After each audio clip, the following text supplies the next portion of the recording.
अमरावतीतल्या 3 मित्रांचा ग्रुप स्नॅपचॅटवर मुलींना पटवण्याचं काम करायचा। चॅटिंग नंतर ओळख झाली की मुलींना भेटायला बोलवायचं, हॉटेलवर न्यायचं आणि तिथे संबंध ठेवताना त्याचे व्हिडिओ काढायचे।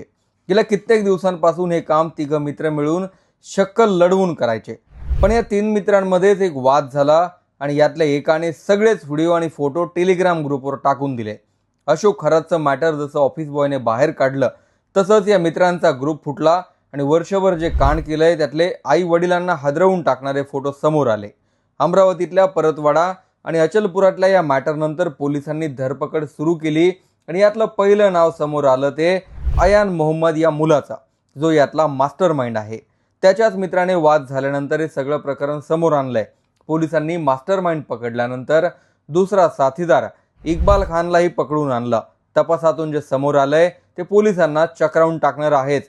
पण या 3 मुलांनी मिळून हे कांड कसं केलं, मुलींना जाळ्यात कसं ओढलं जायचं आणि जे व्हिडिओ समोर आलेत त्यात नेमकं काय आहे तेच मी या व्हिडिओत सांगणार आहे। मोहम्मद अयान उर्फ तन्वीर ओबीसींच्या सभेत हजर राहून स्वतःला पदाधिकारी म्हणून नियुक्त करत असल्याचे फोटो सोशल मीडियावर टाकून हवाबाजी करणाऱ्या 19 वर्षीय मुलाने 180 मुलींना जाळ्यात ओढून त्यांच्यासोबत शरीर संबंध ठेवल्याचे व्हिडिओ तयार केलेत। अयान मोहम्मदने त्याची प्रोफाईल स्नॅपचॅटवर तयार केली होती आणि इथेच मुलींच्या तो संपर्कात यायचा। इंस्टाग्राम नंतर स्नॅपचॅट हे तरुणाईमध्ये एकमेकांशी चॅटिंग आणि व्हिडिओ कॉलसाठी वापरलं जाणारं प्रसिद्ध ॲप आहे। अनेक महाविद्यालयीन तरुण व्हॉट्सअपपेक्षा याचाच वापर जास्त करतात, कारण इंस्टाग्राम, व्हॉट्सअप किंवा फेसबुकवरच्या प्रोफाईल कुटुंबातल्या सदस्यांना सहज दिसू शकतात। मात्र स्नॅपचॅटचा वापर सहसा फक्त महाविद्यालयीन तरुणच करतात आणि याचाच वापर करून अयान शेकडो मुलींच्या संपर्कात आला। यात मदत करण्यासाठी त्याचे 2 साथीदारही होते आणि तिघांचाही नाद असाच होता। अयानने ज्या मुली गळाला लावल्या त्यापैकी काही अगदीच 15 ते 16 वर्षांपासून ते 18 वर्ष वयापर्यंतच्या आहेत। अयान आणि त्याच्या 2 मित्रांनी या मुलींना अमरावती, अचलपूर आणि परतवाडा या परिसरातल्या वेगवेगळ्या लॉजमध्ये नेऊन संबंध ठेवलेत। पोलिसांनी या लॉजमधल्या नावाच्या एंट्री चेक केल्या, ज्या त्या तिघांनी आतापर्यंत कित्येक मुलींसोबत लॉजमध्ये रूम घेतली असल्याचंही उघड झालं। सुरुवातीला फक्त अयान मोहम्मदचंच नाव येत होतं, मात्र त्याचे अजून 2 साथीदारही यात असल्याचं पोलिसांना समजलं आणि त्यात दोघांच्याही मागावा पोलिसांनी घेतला। अयानने पोलीस तपासात बऱ्याच गोष्टी कबूल केल्यात आणि त्याच्या मित्रांचीही आता चौकशी केली जाते। पण सुरुवातीला या प्रकरणाला लव्ह जिहादच्या अँगलनेही तपासण्यात आलं। अमरावती जिल्ह्यात तर या संवेदनशील प्रकरणामुळे वातावरण तापलं आणि बाजारपेठाही कडकडीत बंद ठेवण्यात आल्या।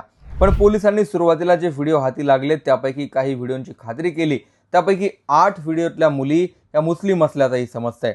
या माहितीनंतर अल्पसंख्याक आयोगाने याची दखल घेतली आणि आयोगाकडूनही स्वतंत्र चौकशीसाठी तक्रार दाखल केली जाणं अपेक्षित आहे। खरं तर अयान आणि त्याचे 2ही मित्र मुलींसोबत मैत्री करायचे, त्यांना काम देण्याचं आश्वासन द्यायचे आणि मुली या सगळ्याला बळी पडायच्या। हॉटेलवर नेल्यानंतर संबंध ठेवताना 180 मुलींसोबत व्हिडिओ तयार करण्यात आलेत। अयान आणि उजेर खान यांच्यात काही गोष्टींवरून भांडण झालं आणि उजेरचा यात इगो दुखावला। अयानची जिरवण्यासाठी इक्बालने त्याच्याकडे असलेले अयानचे काही फोटो आणि व्हिडिओज टेलिग्रामवर टाकून ते सोशल मीडियावर व्हायरल करण्याची व्यवस्था केली। अमरावतीमध्ये हे फोटो आणि व्हिडिओ जेव्हा समोर यायला लागले तेव्हा ते काही पालकांपर्यंत पोहोचले आणि कित्येकाच्या पायाखालची जमीनच सरकली। पोलिसांनी हे सगळं प्रकरण पुढाकार घेऊन तपासलं असलं तरी यात एकही तक्रारदार सध्या पुढे यायला तयार नाही। अशोक खरात प्रकरणात तक्रारदार महिला पुढे यायला लागल्यामुळे पोलिसांचं काम सोपं झालं आणि खरातच्या अडचणी वाढल्या होत्या। पण इथे तक्रारदार बदनामीच्या भीतीने पुढे येत नसल्यामुळे पोलिसांच्या अडचणी वाढतायत। पोलीस आता स्वतःहून मुलींच्या पालकापर्यंत पोहोचतायत आणि सगळी गोपनीयता पाळण्याची हमी देऊन बोलतं करण्याचा प्रयत्न करतायत। या तपासादरम्यानच एका पालकाने तर ही आमची मुलगीच नसल्याचंही पोलिसांना सांगून टाकलं। प्रकरण समोर आल्यानंतर आता त्याला राजकीय रंगही दिला जाऊ लागलाय आणि आरोपीचा संबंध MIMशी जोडण्यात आलाय। अयान मोहम्मदचे फोटो ओवेसींच्या सभेत दिसत असले तरी MIMने मात्र त्याचा पक्षासोबत संबंध नसल्याचं जाहीर केलंय। अमरावती जिल्ह्यात अयान मोहम्मद विरोधात प्रचंड संताप आहे आणि त्याचा घर पाडण्याची कारवाई लवकरच केली जाऊ शकते। पण आता सगळ्यात मोठं आव्हान आहे ते म्हणजे जे व्हिडिओ सोशल मीडियावर व्हायरल झाले ते रोखण्याचं।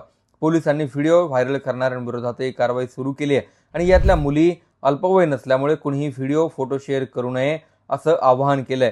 या प्रकरणात अजूनही बरेच खुलासे होणं अपेक्षित आहे।